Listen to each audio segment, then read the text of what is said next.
Hi, and welcome to another episode of Attitude Makeover. This is your host, Saujanya Shetty. Like I said last week, we are trying to pull together a CXO series. My guest today is the most talented and knowledgeable Sayandeb Banerjee, who's a co-founder of the Math Company. So Sayan and I decided to pivot on really going into understanding the demand and supply side of running an organization. What do we mean by that? On one side, on the demand side, you have your customers, your end users, your buyers, your stakeholders.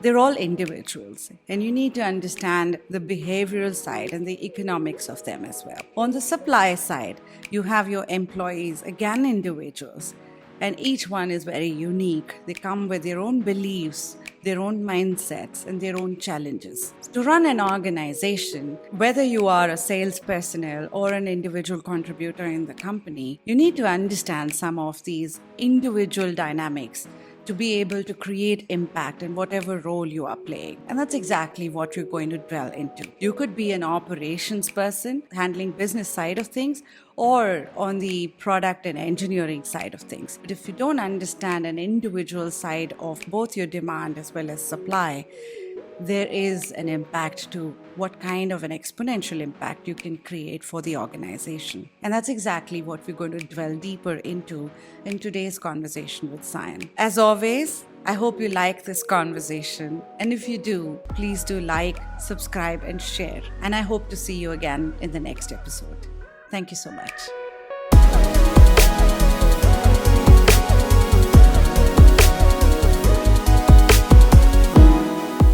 I'm not taking this interview or this conversation for granted.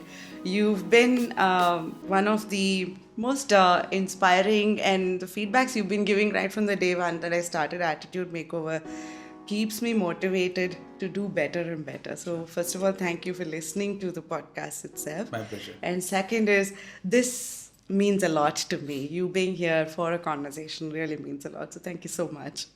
My pleasure, Sayan, for calling me.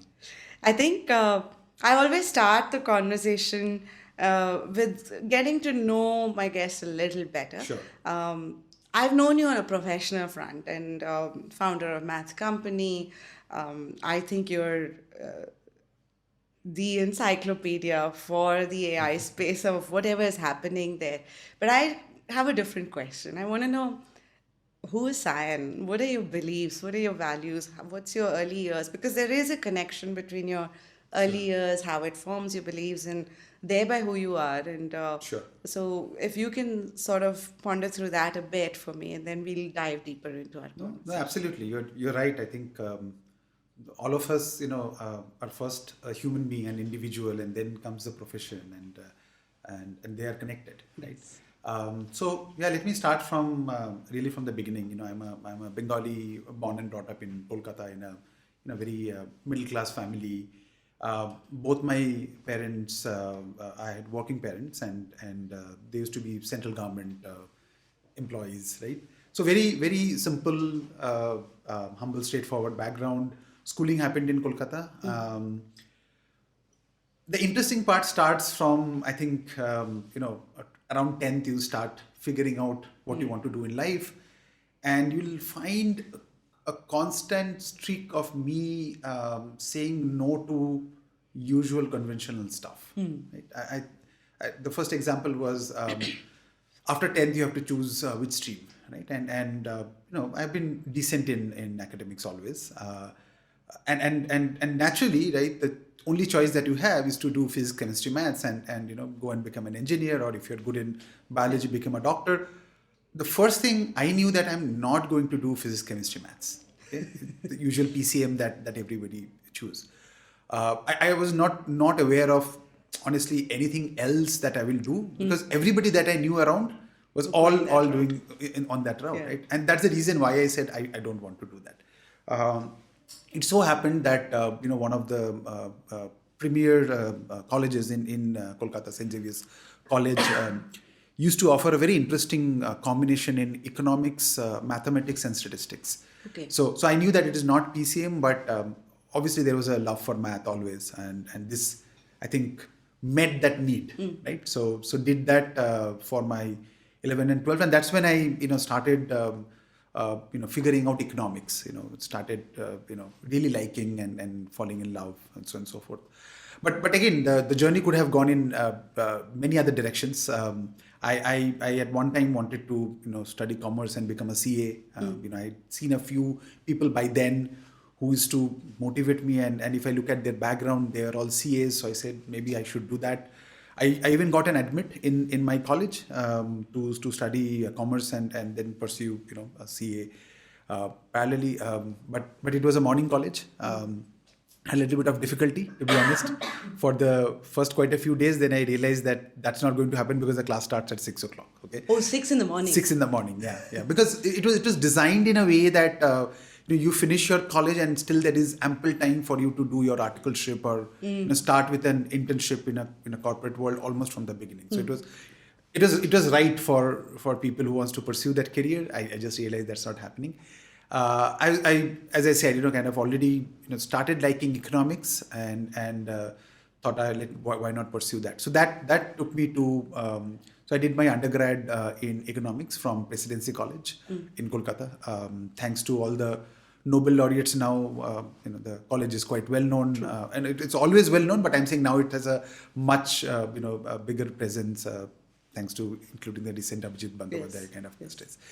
So did my did my undergrad in economics, and naturally, like all good students in economics, you want to go to Delhi School of Economics, then go on to do your master's, PhD, so on and so forth.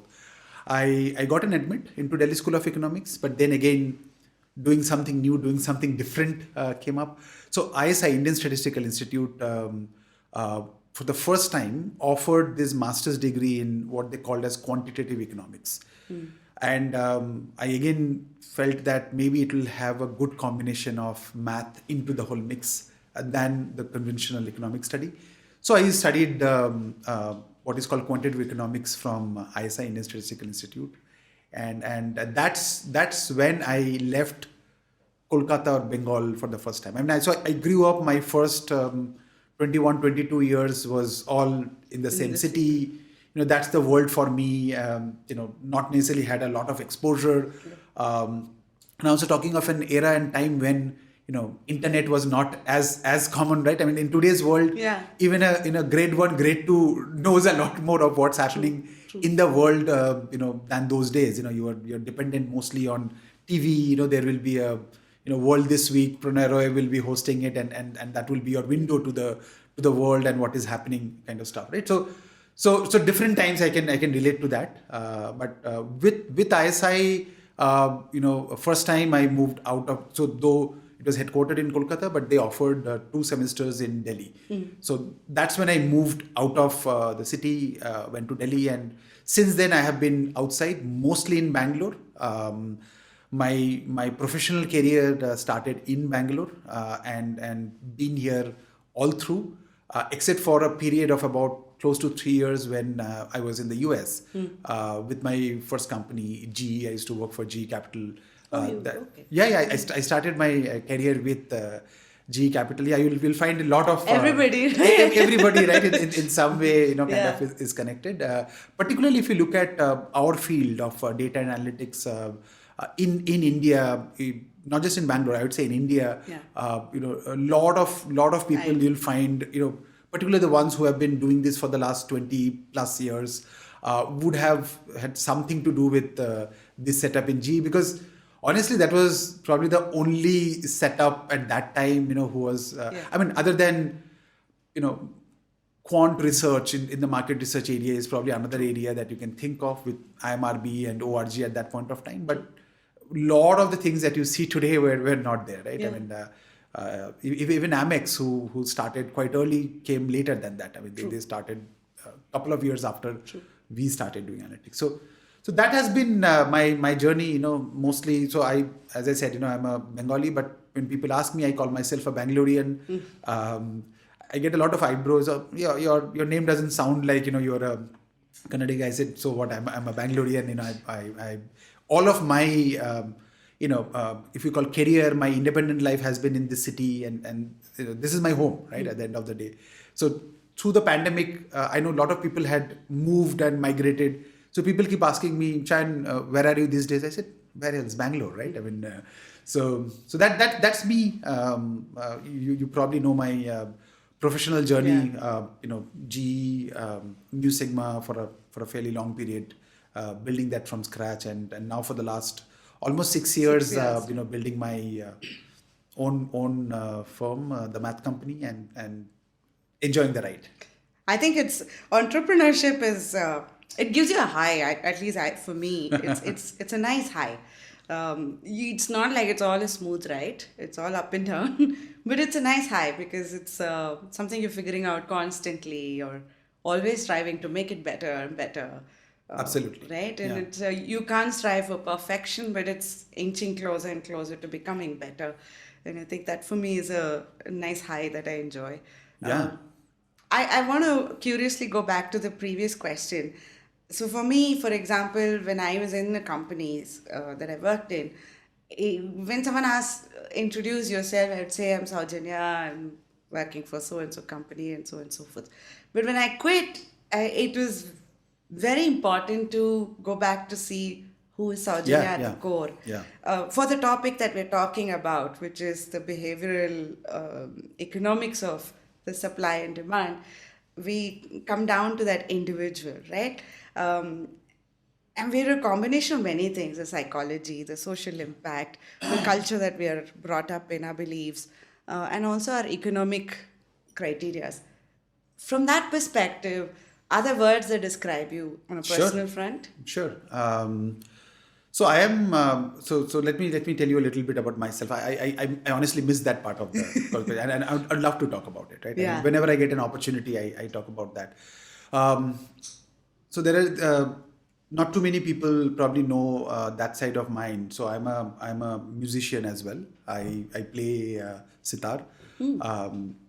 Let's put it that I used to play sitar. Not that I'm in constant touch these days because of many other things. But from almost the age of 6 or 7, I started playing and learning sitar, and on a very serious note. At one time, it was literally a question of choosing between: do you want to be a professional and completely move in that path, or you want to kind of keep it as a sidebar or as a hobby rather than a profession, because particularly after your 12th and all, you can't do both. Even your 11, 12, we all know in India how plus 2 is, right? So after your 10th, you have to make that call, and I had to make that call. There are a lot of people around me at that time who all went the professional way to so I have a right side of my like the right brain left brain combination. Though my work is very left brain oriented, all math, logic. You'll find me sometimes I call it a confused soul as well, because deep inside there is a good balance. Conflict, Yes. More than balance, to be honest. Many times a conflict between the right and the left, yes. Right? And I have I do love many form of arts. Like as I said, I'm a trained musician. So love music of various forms. My brother is a professional musician, so at least he is kind of living up to it. So obviously have a lot of conversations with him in terms of what is he doing, what's the latest that is happening. Listen to a lot of stuff, movie arts. So you'll find a lot of right side of that. Other than that, I'm generally so I love people around me. I mean, that's a fact. So a lot of people ask me this question that at a good stage in your career, you had a great opportunity with a company like GE in the US. Why did you come back? I say, look, I mean, I absolutely have always worked with colleagues and professionals in US, in Europe, in the Western world. I like the work culture and the work environment, but I don't like the social aspect, and that's primarily because I need to see a lot of people around me. I need a lot of people around me for whatever, right? And that's something that you don't get that as much. I mean, if you're in New York City, walking in the city, it's a different thing. But in most parts, right, it's a lot more lonely and kind of you and yourself, right? Yeah. I mean around that, which has been my characteristic. I think over time that has become my strength as well. The ability to just be with people, spend time, socialize, interact. Particularly when you are building things on your own, not just in the math company. Even in my previous journey, I was the first one to join the founder in my previous company, and even I call that as much as an entrepreneurial journey than as well as this one. So when you're doing that, and it's not a core, like you're just building a product, you're building a team, you're building a people-based business at the end of the day. I think that has come in very handy from a work perspective. But that's what I am, deep inside. Love people, like to be social. Lot of likeness on the right side of things, which don't necessarily reflect on my profession directly. But that's who I am. I think one of the things that I've learned, like I have a 14-year-old daughter, and we constantly tell her that you need to have a balance of the science and the math, but also music, because it really connects the dots. Like, on one side you have the analytical brain coming together. This is the creative one. So the art of storytelling, the art of, Lot of things. right? There's so much more to the balance that it brings. It does bring chaos also. I agree with you. Yeah. And you add sports to this mixture, and it's like one Complete khichdi of sorts kind. But interesting that you were also from the music line. So I want to start off with the topic itself. Like I was discussing with you earlier, my interest in behavioral economics is more from a psychology perspective. One of the reasons I came back to India was exactly like you, for the first time after 25 years, I moved to a country. It was completely new. Everything was new. Culture, the way you dress, the way you talk, the way you treat people. And I've been the kind who's always surrounded with people. And the first thing we discussed was like, we're not settling here. I think I want to be closer to home. Same here. Right? But behavioral economics at the core of it, when I started getting deeper to understand it, Sayan, one thing I realized is we are all a function of the environment that we live in. Whether 100%, yeah. right, whether it is a CEO, you're addressing a bunch of customers or stakeholders or users, or as an individual just living my life and my career journey, it's a function of the environment that we live in. So I want to first start off with the supply side. Yeah. There's a lot that happens on the supply side, whether it is your customer, the buyer, the influencers for the buyer, the actual end users. You talked about your interest in behavioral economics. First, can you just start off with what is behavioral economics? Why is it so important to understand that? And then let's get into, I was hoping we can get into understanding Sure. the supply side. I'd love to see in this process, I'm curious to understand what's the CEO mindset as well, Sure, right? absolutely. Look, I always take a lot of pride in saying that I'm a student of economics. Today, most of the people that I interact with, my team, my colleagues, my clients, a lot of them obviously comes from a more hardcore science, engineering, that kind of a background. And I, like you said before, I not just music and art, but even economics, along with the math and the logic, I think creates a very good balance for me. So a lot of my thinking, the way I look at the world outside is determined by what economics taught us, right? So you'll find me every time talking everything in terms of demand and supply. I say, look, the world around us, Yes. life itself is about demand and supply. Look at whatever it is. So if I focus on work, the business that I'm building, or this whole AI, ML, data analytics, all of these, there's a demand side. There are buyers, basically people who are who want those solutions, those products to make something better. And there is a whole supply side, which is mostly people, by the way, which is mostly human beings, and then aided by a lot of technology, right? I mean, different forms of technology. But for our discussion, and not just for our discussion, the fact is that technology is only as good as how human beings make it work, right? Yes. So understanding both the supply side and the demand side. The first thing I realized when I started thinking a little more about it is about understanding humans. So let me start with what I call as the demand side, which is all your buyers, right? Users, right? Whatever it is. Users is still a little easy to understand because many a times, right, particularly for a consumer product, a B2C, the end user is an individual, is a person.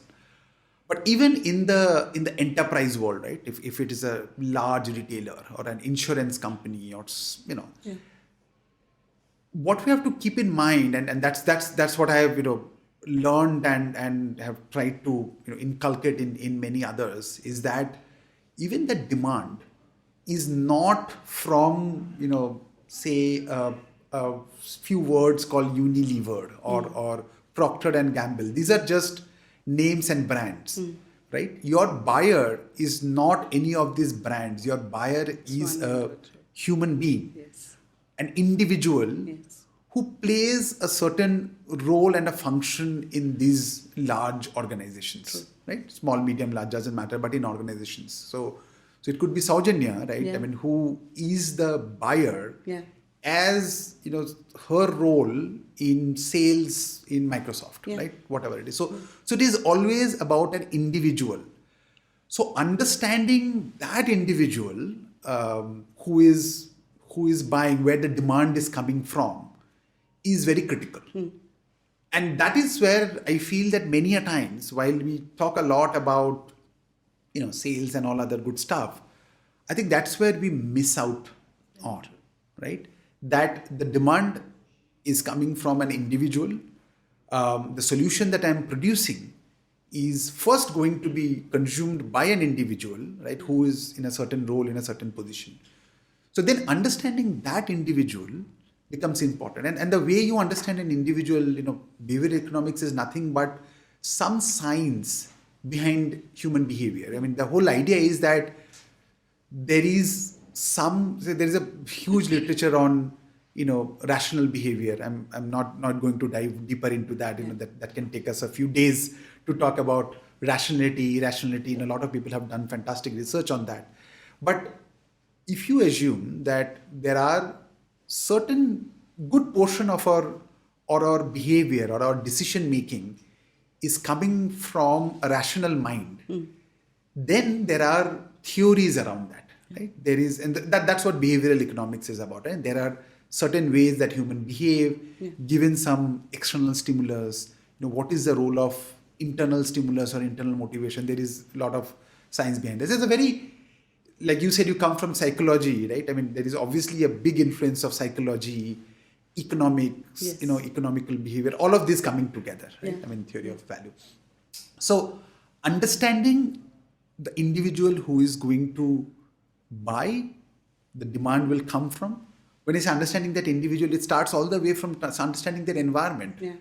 Like you said, when you're asking about me, that we all are a product of the environment in which we have grown up and we have operated. Yeah. So understanding that environment becomes important, right? Very simply put, right? I'm talking to somebody who plays a very senior role in a large Fortune 500 enterprise, in a marketing function, maybe the chief marketing officer. But if you do a little bit of a research, you'll find that a lot of their, not just childhood, but early part of the career was spent in Egypt. I'm just making it up, right? It is very different of a lot of thinking. And I'm just taking Egypt as just one example. Yeah. It could be anything. It could be India, it could be China, it could be some parts of Eastern Europe and things like that, which is very different from one of his or her counterpart in the same organization or a different organization, right? Whose all of the background has been in Illinois. I mean, that's pretty much it. I mean, they would have, seen the whole world through the lens of Illinois so far, right? And whereas somebody who is not just from Egypt, but has been in 7 different continents, all possible continents, all possible, many different countries through their career journey. Yeah. This simple knowledge, I think, can start, giving you some fodder for what is it that this individual care about. What is this individual value, right? I'm going to that level. And then comes obviously the organizational positioning, where you are in the organization, you as an individual, right? True. What has been your challenges? How long has you been in this organization? Have you grown from being, like a sales rep or an operator in the store to somebody, who is making a decision, or you have always been in a decision-making ability? So all of those nuances, I have felt and realized, not just felt, I've realized that plays a very critical role in understanding demand, because the buyer is not an organization, is not an enterprise. It's an individual. It's an individual, right? And that individual matters all the way, not just from initial demand, but even after you create a solution and a product, you're creating it for that individual. True. What will make that individual succeed? If you understand that better, your solution will be far more better. Yeah. And I'm kind of trying to draw a line between that, and many a times particularly we the left brain people, get too involved with what's the technology I'm using? Is this the latest? Is the greatest? It's a cool algorithm that I've used. All of this is fine, but what is that individual is looking for? Yeah. Maybe sometimes an individual is looking for a lot of that shiny objects, a lot of that coolness. Fine. I mean, then go ahead and make that visible. Sometimes they're saying, look, I'm an operator. I have to make XYZ decision. How are you enabling that decision? So be clear about that. Yeah. So the demand side, every time I kind of come across myself or with my teams or my colleagues, I keep talking about and stressing on, please, let's focus on the individual. We not just do research on the individual, figure out, empathize with that individual. Yes. I think that's probably the right word here. So almost like put yourself in those shoes. Absolutely, right? Absolutely. Which is very easy, much easier said than done, yes. Right? I mean, as they say, but do it the best possible manner. I mean, don't turn a blind eye. And honestly, in today's world of information, if you make an attempt, you can. Yes. You can learn a lot about the individual. Right? Today, we all are present everywhere. Yeah. Right? Whether we are in LinkedIn, we are in Instagram, we are here. There's so much that you can learn about that individual. Right? It's almost like stalking somebody, right? I mean, to that extent. But you're trying to learn. You're trying to see, what they're saying. Kind of have they been in conferences? Are they so together you create a picture, persona, right? About them. So for me, when I was in engineering, like for a long time, almost 15, 17 years, I've been in the product side of the world, right? When I was on that side of the world, to your point, technology, I want to work on these cool things. This is so cool the way we're building it. Like it was on printers, but it was all cool things we were building.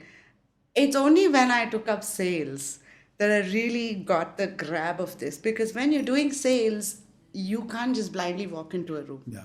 You have to do this groundwork of who am I talking to? Where is he or she in the organization? What's a driver for this person? What kind of decision-making process? Sure. Is there an influencer, some other techie person or somebody else who's an influencer in this process? Correct. Is he trying to just prove himself in the organization? Like he's new to your point, right? He's new, then he's got 3 months for quick wins. So then I'd rather pitch quick wins than a big one, because once the quick win is done and he sees the results, there's a bigger. So it's only when I did the sales front of the job that I really figured this bit. Yeah, and the point I'm also making is, see, one is the sales angle, right? When you are trying to get somebody as a buyer. But your goal is to, obviously, most of the time, your goal is to have them continue to be a buyer, right? Yes. Like not just buy one time, but can you continuously buy maybe different solution, different products, next version of the product, so on and so forth. So it is equally important, as a sales and just overall demand function. Let's put it that way. Think of now you go back right to your engineering days. If so differently. if somebody would have kind of at least put some of those thoughts in your mind, that look, this solution that you're building, I understand, you absolutely have to do the best possible job from the technology perspective, and in today's world, honestly, things are changing so rapidly, you have to completely keep yourself abreast. But if I always think that way, that and I had the same issue, right? When I was an analyst, it is about, am I using the best possible algorithm, how to treat this variable, how to do this better. I feel that if somebody would have taught me that, please don't lose sight of who will be consuming this solution, who will be your, first set of consumer, who can be VP marketing, GE aircraft engines, I'm just making it up, right? So who is that individual and what matters to them and how it matters to them? You can't lose sight of them. And then they are just the intermediate consumers, because ultimately it is the users. A bunch of people who are probably in the mechanical engineering stuff of really getting the aircraft ready for a flight. They have to use this solution or this intelligence that you're building. So how are they going to kind of leverage this? So think of this at an early stage. If somebody at least would have started putting these things in your mind, I feel my work would have been even more better. Right? And the impact would have been much bigger. Better, right? I mean, this whole aspect, because otherwise, I might have created so many solutions which probably never saw daylight. I mean, they were good solutions, cool solutions, but nobody was ready to, kind of live. So how do you, think of that consumption angle of that, right? In the whole thing. You talked about art of storytelling. That is important, because I can do great work. Yes. But if you cannot tell the story of my work, it really won't work as well as it should be. Yeah. And another thing I discovered, Sayan, was also sales is like, it's not about a deal. It's about the connection over a feeling. Yeah. It's a lot about that. I mean, if you've sold on that feeling bit and if kept you comfortable, price can come in. Of course, there's a lot of nuances around it, but it's that feeling. And I think if I sort of put myself in with two hats, right? One is a seller on the other side. I've also been a buyer. Right? And an engineer. So as an engineer, when I used to work in HP, we used to have these huge laser printers, and I was program managing that for the worldwide groups. I don't have a printer.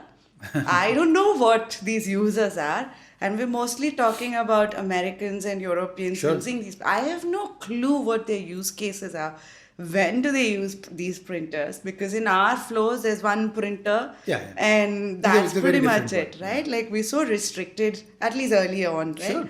So it's so hard then to consciously put this effort of understanding who that persona is, what are those characteristics of that persona, or even the seller. What's the story the seller is talking about? How are we pitching? And then what are the use cases? Like, even in your print devices, 80% we don't use the features. It's only 20%. So what are those that really are impactful? How do you go about putting yourself in that? No, it's particularly in today's world, right? I mean, which is global in nature. It is so much more important because most of the time we are selling to somebody who, again, is in a very different environment, in a very different context than what many of are used to. And we do this across Atlantic, across the Pacific, whatever you want to call it. So how do you do it? One, first of all, intent, right? Intent has to be created that there is merit in trying to put yourself in that person's shoe. Because many times it is about, why am I doing this? Why am I wasting time? Let me go ahead and do my job. So first the intent, the intent has to be created, which is, we just have to, kind of constantly mentor, talk to the relevant people. That is one part of it. Second part of it, good news is that today, at least, there is tremendous amount of information that is available out there, right? If you can have some perseverance, little bit of patience, you can find honestly almost anything. There are so many different ways of doing that, right? I'm not just talking about social media, different forms of media, YouTube. You look at sometimes the individual may not be present as much, but the company is present. Yes. And on behalf of that company platform, this individual might have, kind of spoken about their journey, their beliefs, their values. So we'll have to have that research mindset that I have to figure out, kind of this individual a lot more than just focusing on what am I selling or what solution I'm building. Yeah. In both cases, that is important. There's one thing that, again, maybe a small deviation, but when you said that, the selling process is about that feeling that you generate, what I'll tell you, my journey for the last 6 years. When we started, I have 2 other co-founders, 3 of us when we started the company. Our biggest fear or biggest worry is demand.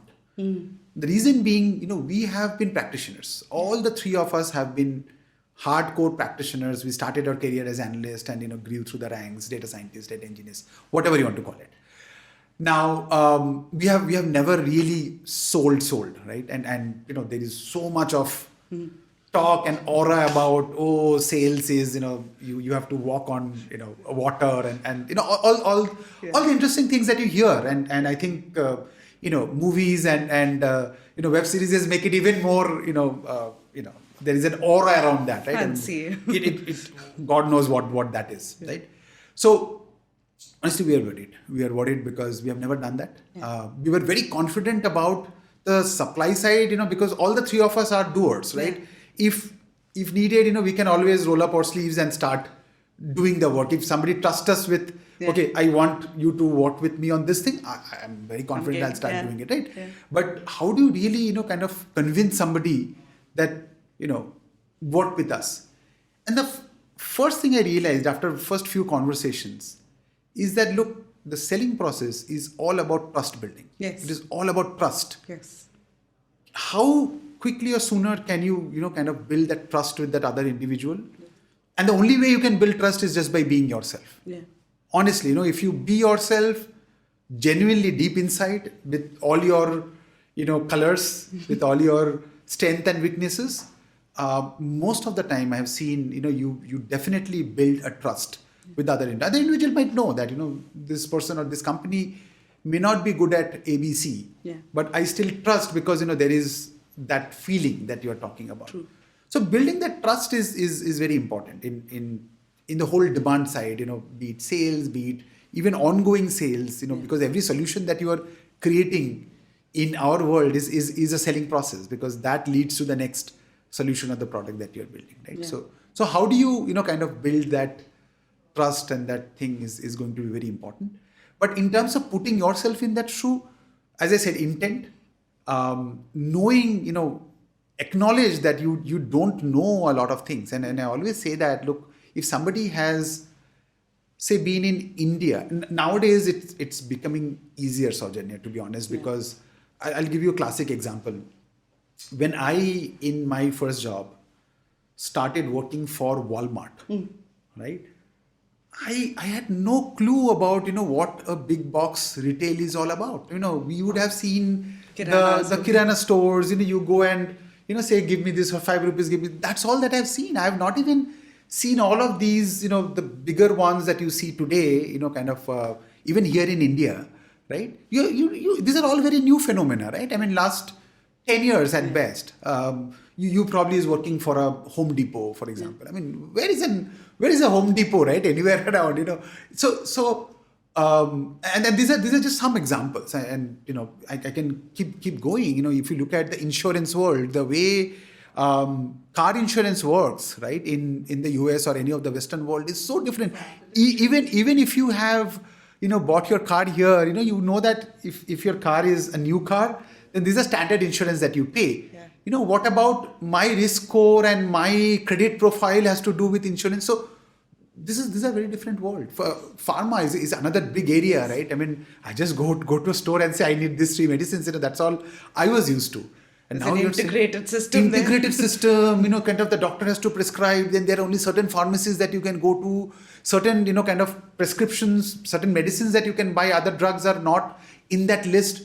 Oh my God, what is that? So you have to, intent has to be there, acknowledgement has to be there that there is a lot of things that you don't know. It might sound very commonsensical stuff, but you Yeah. just don't know. Yeah. So you have to figure out ways to live that experience, right? And living that experience, as I said, there is enough on The net. web, on the net, including, just I said, Home Depot I talked about. Yeah. You can just walk through an Home Depot store thanks to YouTube and Yeah. lot of your, AR, VR, kind of all these things that has come up. You can actually walk through it to experience that what it means to be standing inside that store and making a decision. Should I buy this product or that product? Does pricing matter? Does whatever matter? So yeah, I mean, lot of research, lot of intent, lot of acknowledgement are very, very important. One of the things that so for me, every 3 years, I told you, either I'm changing to a completely different role. And to your point, the left and right, when they're both active, you are a very crazy person up there as well. Yeah, yep. Because sometimes you don't even know what's happening, but True. it's very unconsciously connecting That's dots. why I right? said it's not about balance, it's about conflict most of the time. Yes. Yeah. So one thing I learned was I worked with the US and the Europe customers for almost 20 years of my career. Mm-hmm. And then I took the job in Microsoft, which is very India focused. And I realized what you have as a worldview is very different from what we have as India view. You need to understand the big picture of, let's say, the macroeconomics of things. Where's technology headed? Where's consumer behavior headed, or behavior in general headed, or politics or geopolitics headed? You need to understand that. And then you need to zoom into your industry and how that applies to your industry in the context of, if you're working in India, in the context of India. And that's a different experience itself, isn't it, Sayan? Because when I started, when you sell in the US, it's very different from selling in India.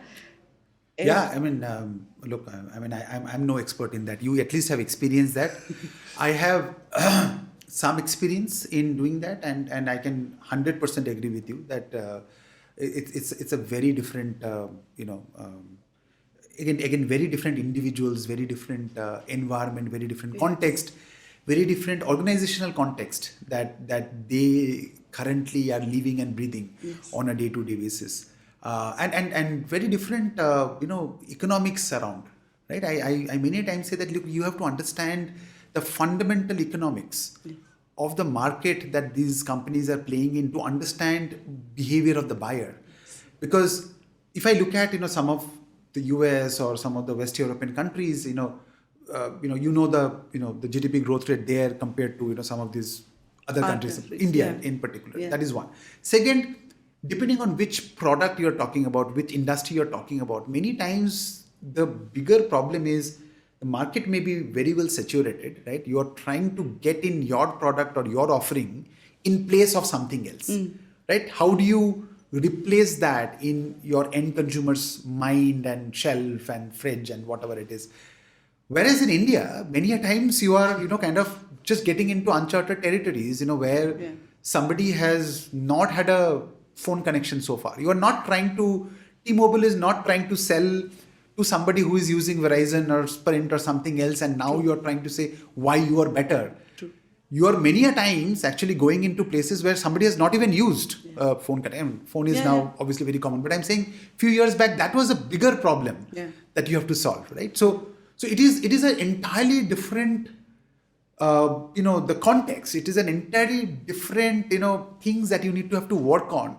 And your buying behavior are determined by that. I mean, you can't put the same lens and say, and that's what I'm saying, you have to obviously understand the market, you have to understand the organization, and you have to understand that individual who is buying, right? I mean, if that individual, for example, like you, right, has always worked in the Western world and have just started with one of these large Indian enterprises and trying to do it here, you may as well, work with that individual to educate that individual that, look, the way you're thinking, I can do that with you, but that will not be successful in this environment. I can tell you, I can guarantee that to you, right? So that's where the individual again comes into the picture, but it's a very different, lay of land. Let's put it that way. So as a CEO, one of the wish list items that you would have then is for every individual in your organization to understand this part of the demand. and to go into I call it wish list, very aspirational. Absolutely. So, as you can understand that as a CEO, or I call myself more as a founder, right? I mean, I think that's the true identity. Yes. Right. I'm playing the role of a CEO today. You know, as company expands, it could be different things, but I'll always be the founder, right? And I'll always be building the math company. Yes. I obviously have a long wish list, right? Like always is dil mange more, right? You are never happy. You achieve certain things and you want to do more. I think that's true for most entrepreneurs or all entrepreneurs. Let's put it that way.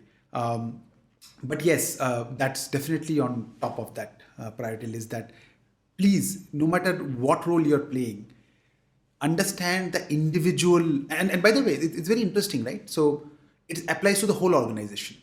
Even some of those which are, you can call conventionally the support functions. Yeah. They have internal customers. You know, some of our leaders, right, who are creating these solutions, who are sales, they are their internal customers. Again, understanding that individual will help you cater to that a lot better. Just understanding, you obviously have to understand the overall data analytics industry. You have to understand math company. You have to understand our value proposition. Completely agree. Yes. But then, you have internal stakeholders, right? And how do you understand that individual? So I think this is top of my wish list because it's true for everyone. Right? And the other thing which is a little bit not disconnected, related also, is therefore, the purpose of what you are doing. That's the other problem with techies and left-brain people is, we all tend to get very focused on, as I said, the tech, the specs, the work, and which is, by the way, which is all important. Without that, nothing exists. Yeah. But just that is also not enough. Yes. Right? I mean, understanding what is the purpose, and you'll only know the purpose only if you understand, again, as I said, the big picture, the big picture, the individual, right? In that case, and then this individual is trying to make sure that all sales reps use this because that's his main key to success or her main key to success, and we are enabling that to happen and that decision making to happen. So so absolutely top of the wish list. Yeah. I want to now switch gear to the other side. Yes. The supply side. Yeah. Very, very important. You have techies of different grades and quality. But I think when I can go back to when I started my first job in Bharat Electronics as a chipset designer, I had no idea what the army was using these machines for. I was like building this digital signal processor chipsets. I have no clue. Honeywell, same thing, home and building. It was like these your card detectors and card readers for your highways, like your toll booths. And no clue back then. We didn't have toll booths. We could just drive everywhere. I'm like, what the hell is this? And ignorant as I was, didn't go to the internet, didn't browse. I used to read books or little fair knowledge of some of these things, but that's about it. Then went to the US and it was an eye-opener because it's so different. Everything is so different. Not everybody can have an experience of this kind. So if that is the case, do you you gave those 4 steps of intent, building your knowledge, acknowledging some of these and gradually repeating it, every time. But there's a start. And that start is not easy when you're comfortable and there's so much happening in your life, especially in your mid-careers. You have aging parents, you have children, you are growing as a family, and then your own health and your own ambitions. Time becomes a factor. And we talked about this of the cost of our decisions or an absence of certain decisions. Yeah. We're not taught about it. So I want to go into this mindset to see how can one consciously, I understand this part of this is how you go about, but the first step is the most difficult step.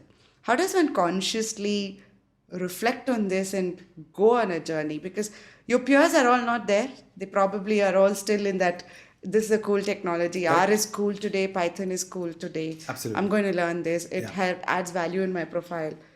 And you're pursuing money, you're pursuing titles, you're pursuing some of these things. Absolutely. How do you consciously step back and say, okay, I'm going to go on this journey? Yeah. So, I'll take a step back and refer to something that I have been a big fan of. I'm sure you have heard and read enough about Autonomy, Mastery, and Purpose by Daniel Pink.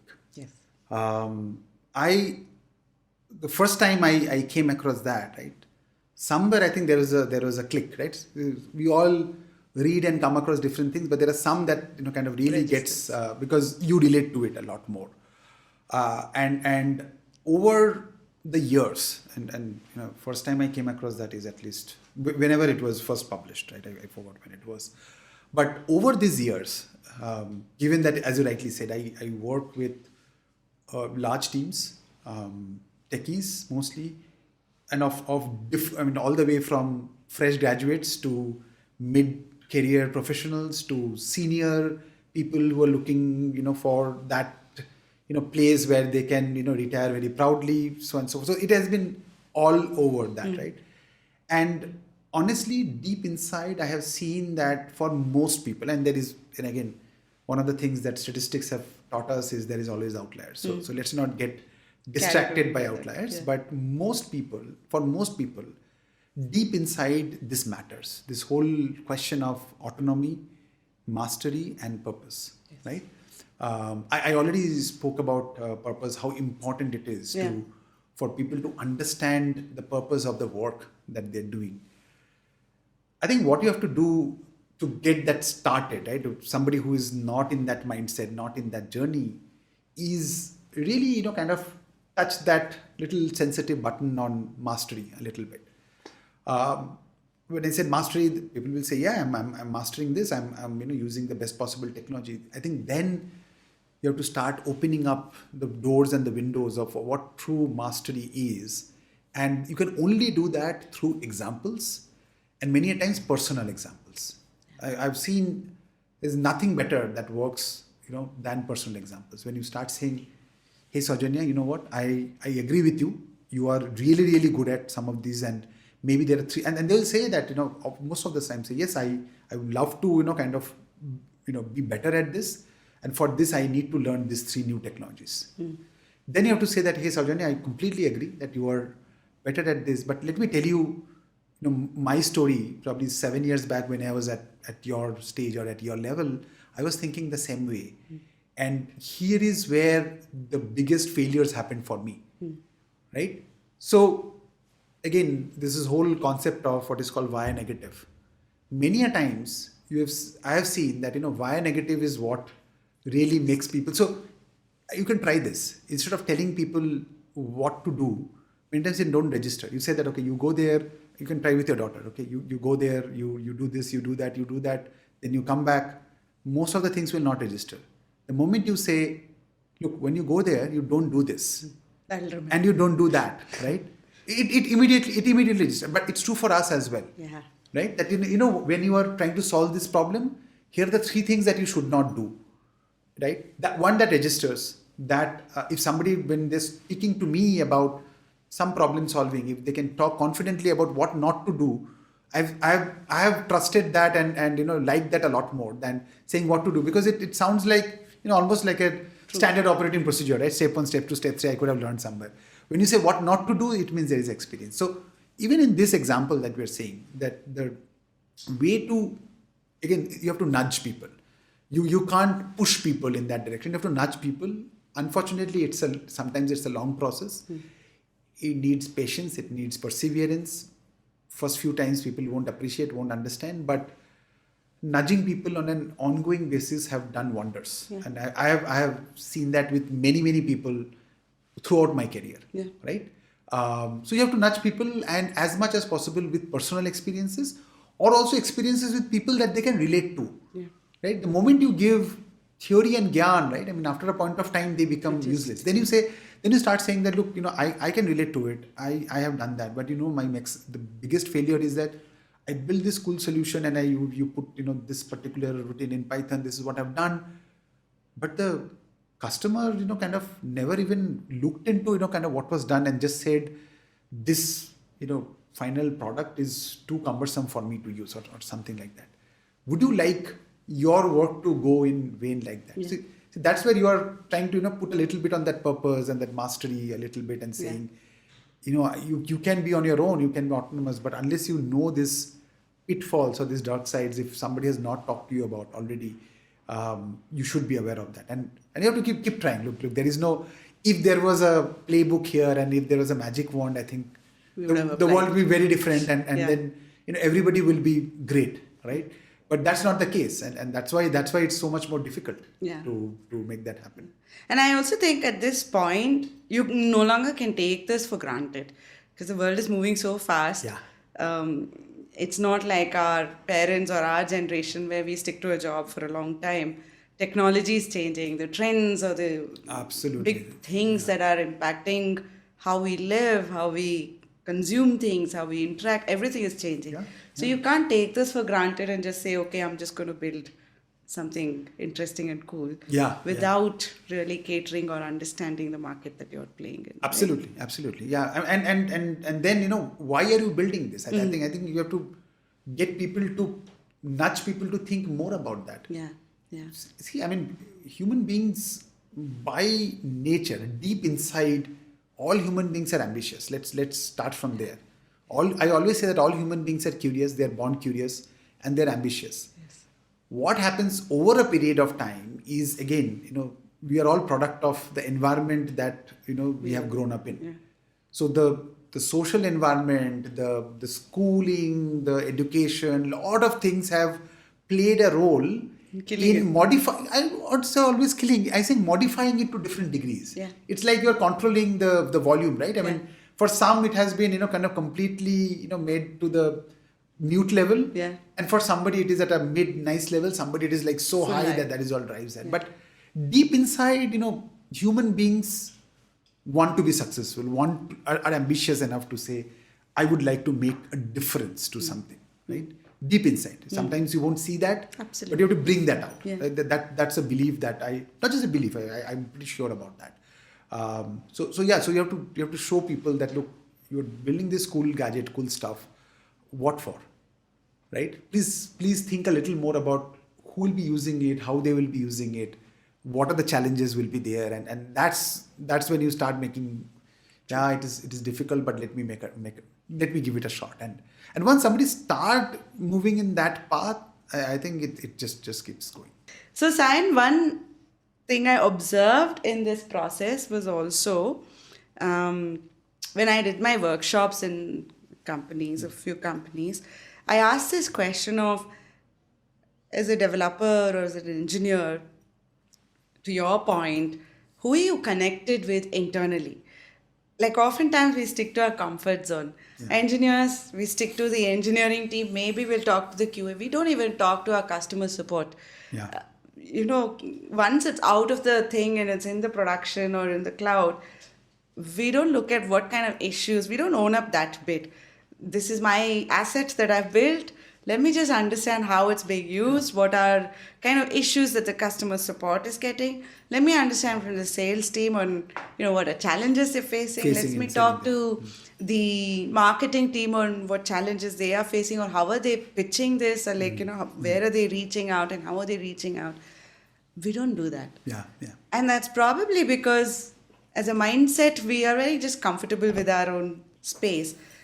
And the days I started expanding that to really talking to various arms and legs of your organization. And this could be just a regular lunch that you just pick up. And to your point of, I don't know, I know nothing and I'm going to start building the knowledge.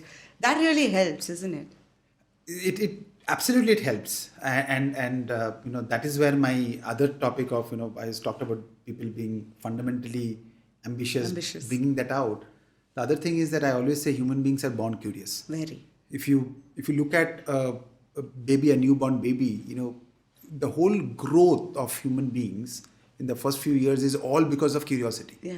That's the only thing that is driving that small baby, right? I mean, why is that? And how do you if you ever think about how do you learn language? How do you kind of develop vision, understand what is what? It's all curiosity, right? Yeah. Tons and tons of curiosity. You can call it human mechanics, the body, but I club all of that under curiosity. Yeah. So there is curiosity. There has to be curiosity. Otherwise, they would be kind of stagnant. From the day they are born, they'll be stagnant where they are, right? They learn to walk because they're curious. What is there? Let me go and pick that up. So that's what is curiosity. Now, again, our environment, how we are brought up, how we are educated, school, peer group, lot of things plays a role in where our curiosity levels are once we grow up, right? And I'm sure you have come across, I have come across, there are people who are very, very curious. And honestly, I can't, always confirm that all curious people are successful. But anybody that I call, and again, successful doesn't necessarily mean that you become the CEO of a company. Success can mean many things, different things to different people. But whatever it means to you, if you are successful, if you trace back, you will see that you are curious by nature. That curiosity is important. What you are just now referring to is again a manifestation of that curiosity. Absolutely. That why is this happening like that? What is the sales team actually saying? What are the buyers? What are their objections? Why are people calling up customer service? What are they saying? So that's that basic curiosity beyond what I am doing. So it is all about that shift in that mindset from just producing something to saying, is this getting consumed? Is it somebody is using it? Somebody is leveraging it, right? The moment you do that and do that well, I think you're good. You're golden. It's also what you're also saying is asking then the right question for yourself. Absolutely. Yeah. Right? It's not about, is this a cool product? But is this product that I've built causing an impact? Correct. And what's the impact it's causing? Correct. Right? It's asking the right kind of questions in that case. Correct. Yeah, and honestly, it might sound very commonsensical. But as they say, common sense is not that common after all, right? So therefore there is a big need for inculcating that in a structured manner. Some of us who are kind of curious by nature, I don't know, ask the right questions or not, but ask a lot of questions, right? For us, it feels very natural. But again, working with a lot of people, again, from very different backgrounds, all across the globe, one thing which I've realized that, this aspect of curiosity, kind of some aspects of being ambitious about, the final impact that your work and product is doing needs to be cultivated, needs to be inculcated, and that needs to be done very systematically. It'll, if you just wish that it will happen, it can be part of your wish list, but if it is only part of your wish list, it will never happen. So you have to think about rituals, methods, process, framework, whatever it is. You have to make things happen, even for people to be curious. You have to bring that curiosity out, right? And you said a very important point. People should know the right questions to ask. Now, art of asking questions is a big deal. It's not. That's what a good part of design thinking is all centered around. And there are experts there. People are making a killing from that profession for a reason, right? It's not, again, common sense is not as common as they say. So how do you kind of bring that out? You have to give significant effort to bring that out of individuals to do that. And I agree with this, but I also think that, sorry, there's no but, I'm just adding to it. I also think that you need to have the right, to your point, what I've observed is most organizations, you have like the 10% who are like the innovators. These are the curious kinds, right? They go, and it's not like they are short on time. They have a day job, but they're so curious that they'll take up something additional. They'll create stuff also. Right? But the remaining 90%, your organization cannot just run on a 10% innovation. It has to be deep down inculcated across. That means you need to have the right culture, the right atmosphere to actually ask questions, to fail, to be dumb. The freedom to be dumb, because when you're starting with zero knowledge, you will have very stupid questions. And also a mechanism for being an entrepreneur in a company, right? We all have that aspiration of being entrepreneurs, but that's a different journey itself. But how do you become an entrepreneur in your company? So you essentially own the whole thing. But that's a hard process, especially when you think of a CEO. Like we've talked about this, you might have the right intent, but if that doesn't percolate down to the last person Correct. across every departments in your organization, there's only so much outcome. So this conduit, we've talked about the demand, we've talked about the supply, but the success of it is also this these pipes and infrastructure that you build in, right?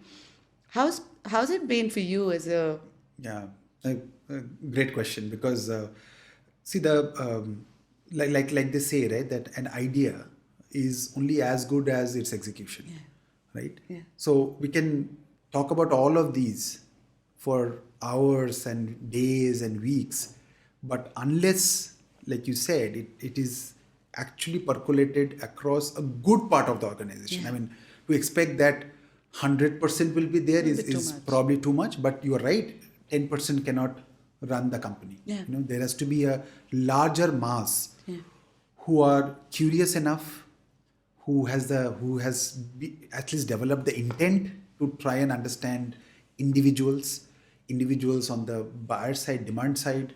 Lot of the managers or the mid management of a company needs to have a very similar intent to discover individuals in their teams, right? Just like you have to discover individuals on the demand side, equally important to understand, like what you started with, that who is this Sayan? I understand you're professional, you used to work on Accenture, you have done this, you have done that, now you have come here, I understand all your technical capabilities, but do I really understand deep down who you are, right? I mean, are you are you a social person? Are you an outgoing person? Do you like to be yourself?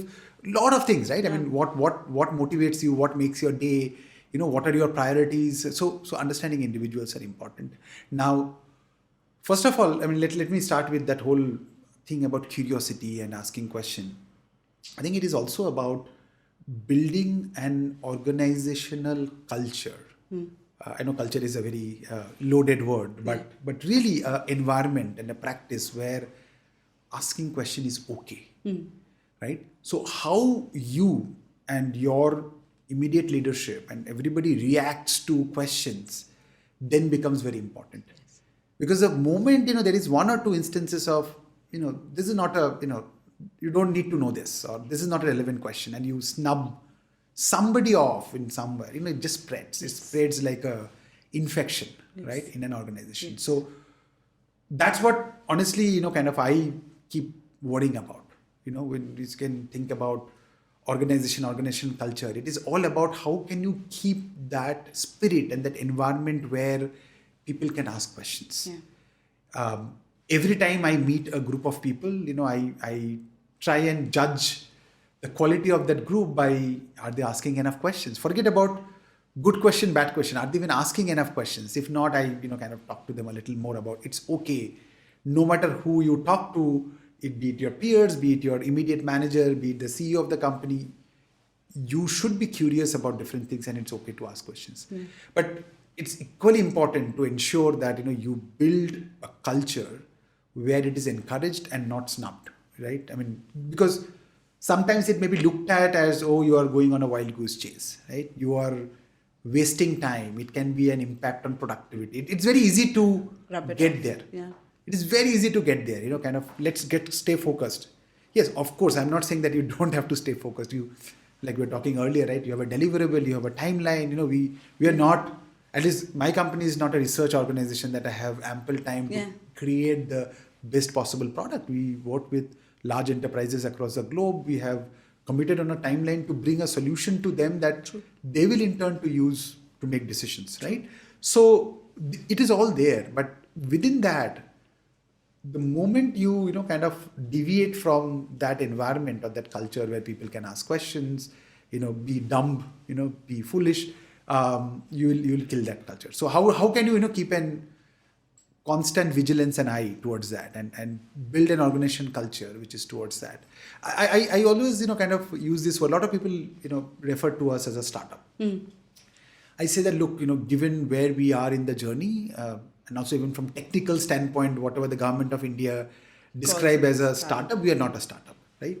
But I would like to be a startup from a spirit perspective, from a culture standpoint, because startup is one where, like you said, a good mass of that group of people are thinking about innovating, thinking as an entrepreneur that, I own this and, kind of I will make this successful or whatever.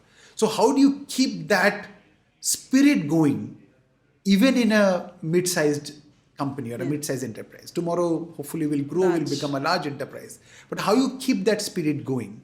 I think that is going to be, key.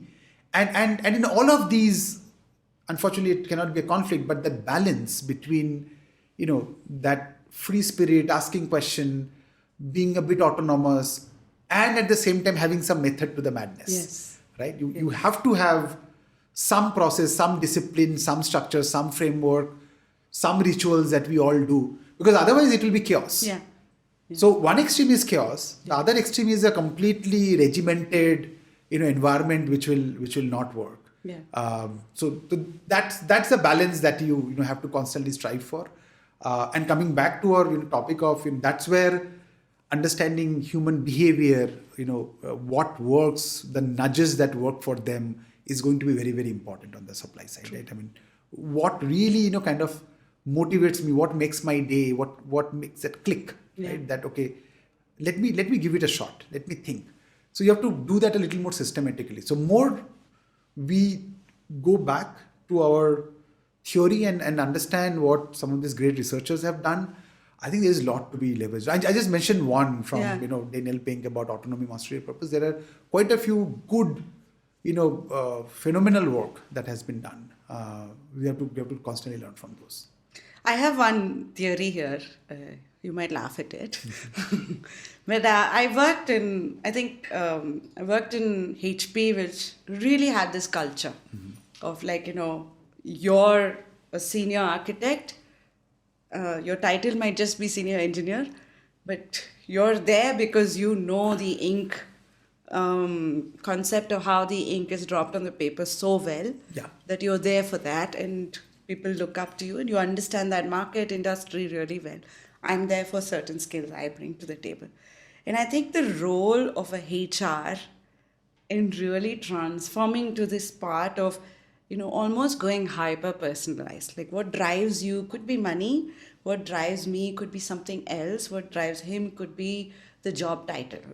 I'm just giving a frivolous example here, but then the drivers are different. But how do you bring teams together and almost get to a dot of personalization or super hyper personalization to an employee?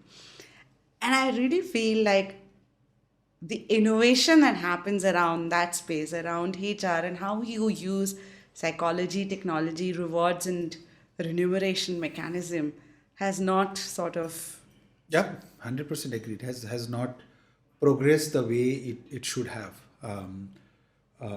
Again, I don't necessarily want to say that we have solved everything. I would say I'll take a lot of pride in saying that very early on, we have, first of all, created what we call as a people success organization. We don't even call it HRBP, the standard terms, because it's all about success of an individual.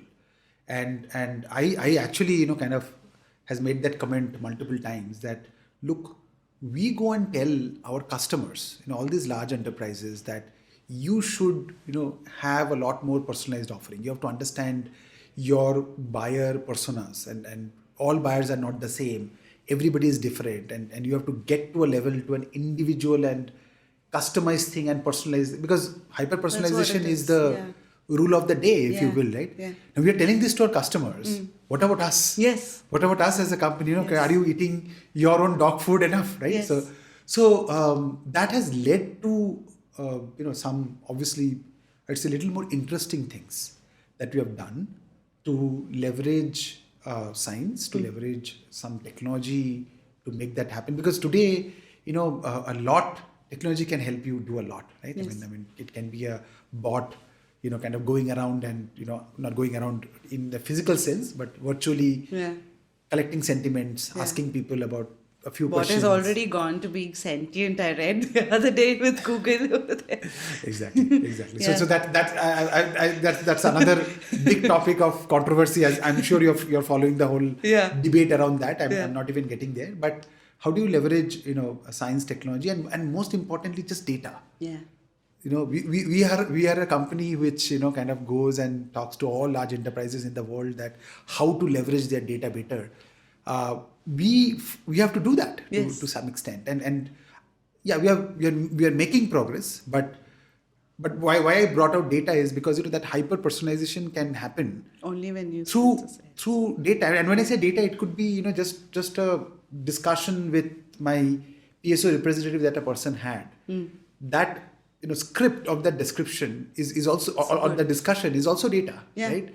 And then a lot of other behaviors, what has happened from a promotion perspective, salary perspective, their reactions to some of those things, reward and recognition, different client engagements. There's so much, like we create customer 360. Yeah. What about our employee 360? Enter 360. So I would say that we are making some progress, but you're right. I mean, I don't want to make it about us, but I think as an industry, we have not done enough. I mean, we all keep talking about this to others, Yeah. but when it comes to our own teams, I think somewhere this gets neglected. Yeah. So the idea is to kind of get better at it. I will never claim that you can, and there is tremendous opportunity to understand individual behavior, understand what makes your day. I mean, Yeah. even between autonomy, mastery, purpose, there are people for whom purpose can really change. Yeah. Kind of. I always say that without purpose, even a 2 hours work can become very strenuous. I mean, you hear a lot about work-life balance these days. Yes. And I feel that, yes, there is need for balance for sure. But many a times it also comes from the fact that I'm not really connected to the purpose of the work that I'm doing. So then there is a need for running away from work and seeking life. Yeah. Right? Because probably there the purpose is a little more clear that my loved ones, my purpose is to have a good time with them, to do it for all of us. Just make sure that the purpose is clear on the work side. I think you'll have a very, very different mindset. Again, for some, it's very important that they feel that I'm building mastery around this, right? And yeah, I mean, everything, financials and everything are important. People talk about how crazy the market is. McKinsey's talking a lot about the Great Resignation and all the good stuff. But honestly, some of these fundamentals, if we can get better at it, I think it will improve things overall. For us as people who are building teams, even for individuals who are part of that team, I think like we spoke about, if 10 years back, 15 years back, somebody would have talked to you a lot more about understanding the buyer, understanding that individual, understanding the user a lot better than the cool technology that you're using. I'm sure if you reflect back, you would have been so much more impactful. Effective and impactful. Yeah, impactful is the right word in your work, right? So that is important. I think again, when I did sales, right? Sales is so razor focused on outcomes, right? Sayan. So it's not just about you sold X deal to somebody. It's also about how you did it. How did you go about, and is this more a recurring thing or a one-time thing? Yeah. So those behavioral aspects are also monetized or rewarded rather, right? And it got me thinking about engineering. So when I'm an engineer, none of that is going into my compensation plan. Yeah. You wrote the code. Quality is one aspect we sort of hover around in our reward system and our A little bit, annual appraisals or quarterly appraisals. But beyond that, but sales is so razor focused, you can't take those things for granted. Correct. Yeah, it's your deal size, your deal conversions, your quota meeting and all that is important, but it is these aspects as well. We don't do that on this side of the world. Like, have you ventured beyond that to make it more simple for your customer? Yes. Have you connected with 15 other people to really understand the customer's journey?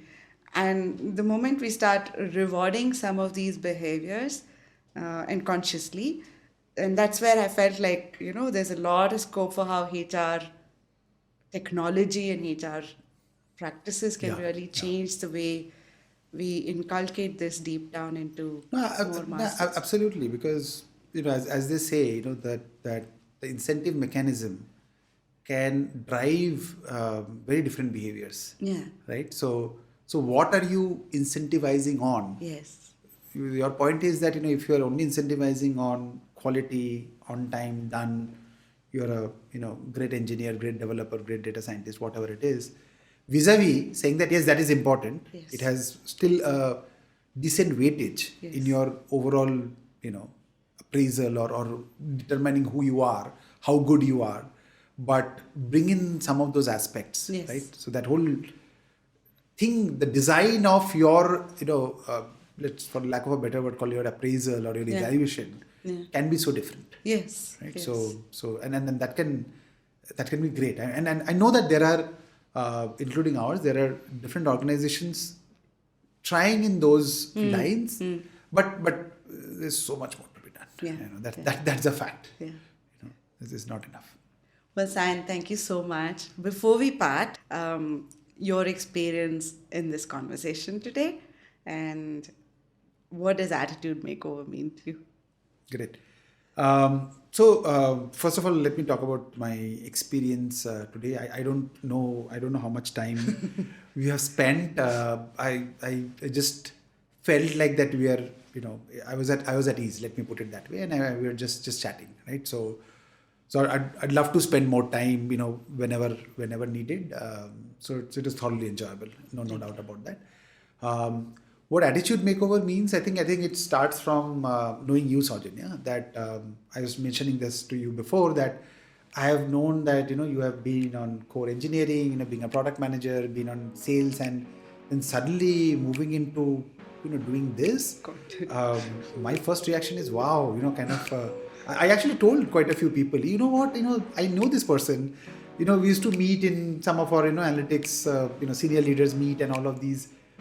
This guy is doing something very interesting. So attitude makeover for me starts from there. That it's a different journey that someone is taking, and with them bringing that perspective of doing all of those in the background, and so it is really kind of a makeover for you in your journey for sure. But to me it is an amazing endeavor. I mean, let me put it that way. Thank you. Please keep doing it. All the best. I'm sure it has been a great learning journey for you as well. Yes. So wish you all the best. Thank you. Thank you so much, Sayan. Thank you.